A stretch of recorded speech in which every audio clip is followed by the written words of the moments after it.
नमस्कार, आप सभी का स्वागत है हमारे यूट्यूब चैनल पर। आज की इस वीडियो में हम आपके बीच में ऑप्टिक्स से रिलेटेड एक छोटा-सा डेरिवेशन लेके आए हैं, जिस डेरिवेशन का नाम है अपने पास फिश आई व्यू। यानी अगर मछली पानी के अंदर है, तो वो बाहर का आउटसाइड कितना एरिया अपनी आँखों से देख सकती है, उसके ऊपर हम एक छोटा-सा डेरिवेशन यहाँ पे करने वाले हैं। चलिए, सबसे पहले हम एक पानी का सोर्स मान लेते हैं।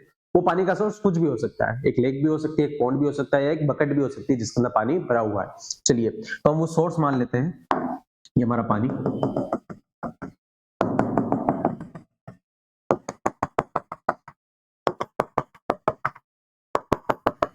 और मान लेते हैं इसके अंदर एक फिश है, ये हमारी फिश। चलिए, मान लीजिए आप यहाँ पे खड़े हैं, ठीक है। अब मान लीजिए फिश आपकी बकेट के अंदर है, पर आप बाहर से फिश को इजीली देख पा रहे हैं, पर ऐसा जरूरी नहीं है कि ये फिश भी आपको देख पाए। क्यों? मान लीजिए यहाँ से एक लाइट रे निकल रही है,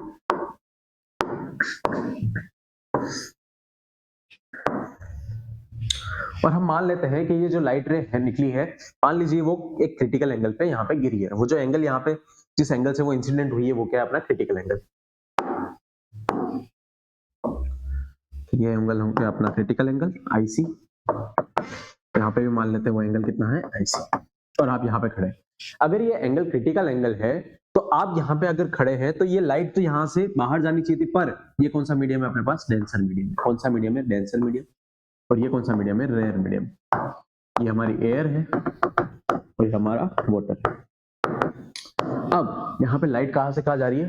डेंसर मीडियम से रेयर मीडियम की तरफ। तो लाइट बैंड तो होनी चाहिए, मतलब उसका रिफ्रैक्शन तो होना चाहिए, बराबर।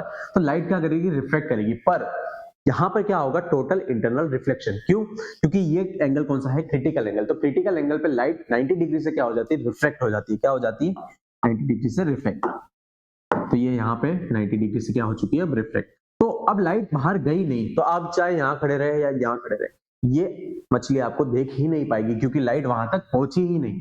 तो उसकी इमेज इसकी आंख में बनेगी ही नहीं, बराबर। चलिए, तो यहाँ पे क्या बन चुका है? 90 डिग्री। अब इससे थोड़ा सा भी एंगल में अगर बढ़ा दूं, तो ये लाइट क्या हो जाएगी? वापस सेम मीडियम में वापस आ जाएगी।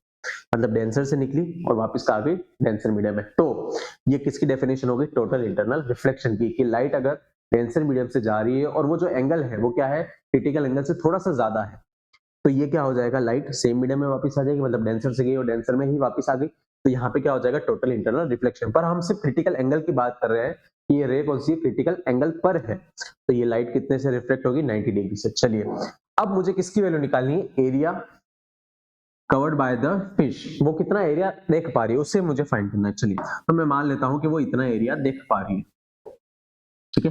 तो इस सर्कल की रेडियस में मान लेता हूं आर, बराबर। अब हमें पता है, एज वी नो, एरिया बराबर क्या होगा? यहाँ पे पाई आर स्क्वायर, बराबर। अब मुझे इस एरिया की ही वैल्यू फाइंड करनी है। मतलब अगर मैं कैसे भी करके आर स्क्वायर की वैल्यू निकाल दूं, तो मेरा एरिया आ जाएगा। तो मुझे कुल मिला के किसकी वैल्यू निकालनी है? आर स्क्वायर की। तो इस आर स्क्वायर की वैल्यू मैं कैसे निकाल सकता हूं? क्योंकि ये एंगल क्रिटिकल एंगल है, तो मैं टोटल इंटरनल रिफ्लेक्शन की एक कंडीशन यहाँ पे यूज कर सकता हूँ, या फिर मैं आईसी और म्यू के बीच में, रिफ्रैक्टिव इंडेक्स के बीच में एक रिलेशन है, उसको मैं यूज कर सकता हूँ। एज वी नो, जो होगा हमारे पास sine IC equals to 1 by mu. अगर आपको नहीं पता ये कैसे आया, तो आप थोड़ा सा सोचिए कि हाँ, यहाँ पे हमने एक स्नेल्स लॉ यूज किया है। अगर लाइट किसी मीडियम से दूसरे मीडियम में जा रही है, तो हम क्या यूज करते हैं? Snell's law. क्या है वो? रेशियो है sine i by sine r का, और बराबर में क्या है? रिलेटिव रिफ्रैक्टिव इंडेक्स, बराबर। चलिए, अब एक एंगल तो 90 है, तो साइन 90 क्या हो जाएगा? 1। अब हमारे पास एक ही एंगल बचेगा, साइन आईसी। चलिए, अब देखिए साइन आईसी किसके बराबर है? 1 बाय म्यू। अब यहाँ पे रिलेटिव रिफ्रैक्टिव इंडेक्स है, तो अगर मैं एयर की बात करूं, तो एयर का रिफ्रैक्टिव इंडेक्स कितना है? 1।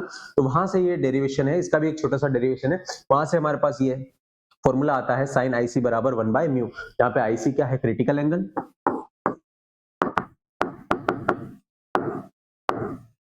म्यू क्या है?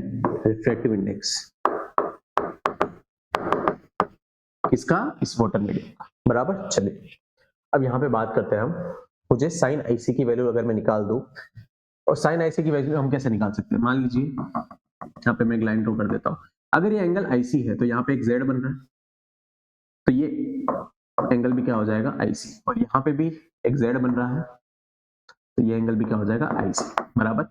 अब हमें पता है कि एंगल की साइड वाली, एंगल के सामने वाली साइड क्या होती है, परपेंडिकुलर, बराबर। 90 डिग्री के सामने वाली होती है हाइपोटेनियस, और जो बची जो अपने पास क्या होगी, बेस। अब फिश यहाँ पर है, वाटर की सरफेस तक मैं इस हाइट को बोल देता हूँ h। कितना बोल देता हूँ, h। h क्या है, height from fish height to the surface, बराबर। तो हमारे पास हाइपोटेनियस किसके बराबर हो जाएगा, यहाँ पे पाइथागोरस थ्योरम लगा दो तो वो हो जाएगा अपने पास r square plus h square. ये हमारा क्या आ चुका है, हाइपोटेनियस। अब देखिए मुझे कुल मिला के निकालना तो क्या है, r स्क्वायर निकालना है, बराबर। तो यहाँ पे अगर मैं साइन IC की वैल्यू निकाल दूं, क्यों, क्योंकि साइन थीटा बराबर क्या होता है, परपेंडिकुलर अपॉन हाइपोटेनियस, और परपेंडिकुलर में भी r आ रहा है और हाइपोटेनियस में भी r की इक्वेशन आ रही है, तो इन दोनों की वजह से मैं r स्क्वायर निकाल सकता हूँ। चलिए ट्राई करते हैं। तो मैं यहाँ पे क्या निकालने वाला हूँ, साइन IC। तो एज साइन IC बराबर क्या हो जाएगा, परपेंडिकुलर अपॉन हाइपोटेनियस।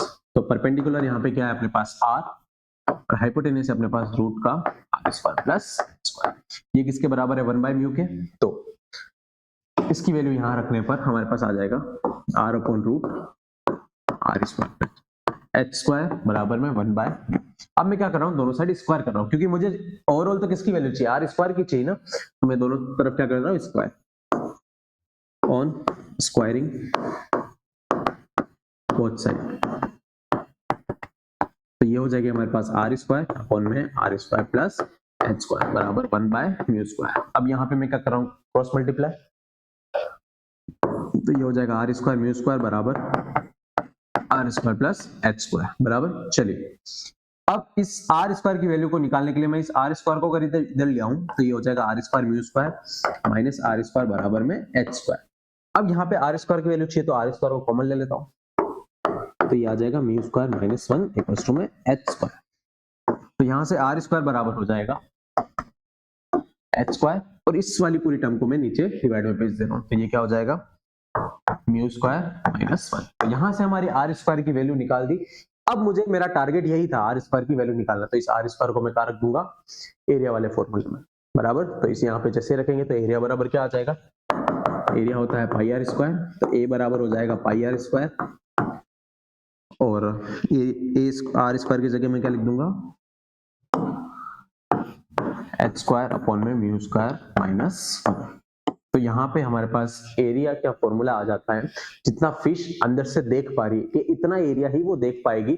अगर आप इस एरिया के अंदर खड़े हैं तो आप उस फिश को दिखेंगे, अगर आप इस एरिया के थोड़े से भी बाहर है तो आप उस फिश को दिखने वाले नहीं है, क्योंकि वो लाइट रेज वहां तक कभी पहुंचेगी नहीं। चलिए तो यहाँ पे अगर हम बात करें तो पाई तो हमारा कॉन्स्टेंट है 3.14, और h है हमारा हाइट, उसकी आंख से लेकर उसकी सरफेस, बराबर, और म्यू है हमारा रिलेटिव रिफ्रैक्टिव इंडेक्स, क्योंकि हमने बाहर आउटसाइड एयर लिया है तो रिलेटिव रिफ्रैक्टिव इंडेक्स सीधा म्यू ले लिया।